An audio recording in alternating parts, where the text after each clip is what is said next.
ជំរាបសួរបងប្អូនទាំងគ្នាបាទថ្ងៃនេះយើងនាំឡាណាទៅ shopping toy បាទនៅក្នុង shopping ហ្នឹងគឺ store ហ្នឹងគឺ full of toy គឺតុក្កតាទាំងអស់និយាយទៅ toy ស្អីក៏មានដែរបងប្អូនគឺសម្បូរណាស់សម្រាប់កូនក្មេងអញ្ចឹងចុងសប្តាហ៍យើងនាំគ្នាទៅទិញ toy ឲ្យឡាណា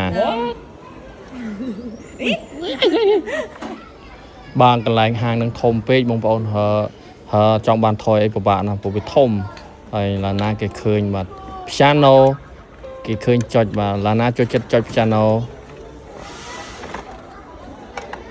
ប៉ុណ្ណាណាបាទកន្លែងនេះអូសួនកុមារបាទត្រូវការធ្វើសួនកុមារអីក៏មានដែរបងប្អូនគ្រប់សពបាទហើយបន្ទាប់មកយើងក៏ទៅ restaurant ខ្ញុំក៏បានដាក់ Red Bull មួយកំប៉ុងបាទ Red Bull ហ្នឹង recommend បងប្អូនបាទយើងច្របាច់ក្រូចឆ្មាចូលបន្តិចរសជាតិអែមតែម្ដង Red Bull នេះពីមុនខ្ញុំអត់ចូលចិត្តទេឥឡូវខ្ញុំចូលចិត្ត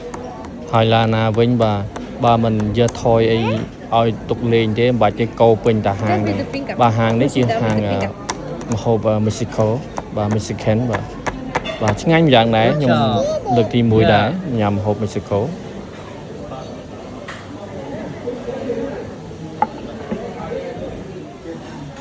បាទវីដេអូយើងមានតែប៉ុណ្្នឹងឯងបាទជម្រាបលាជួបគ្នានៅវីដេអូក្រោយកុំភ្លេចចុច share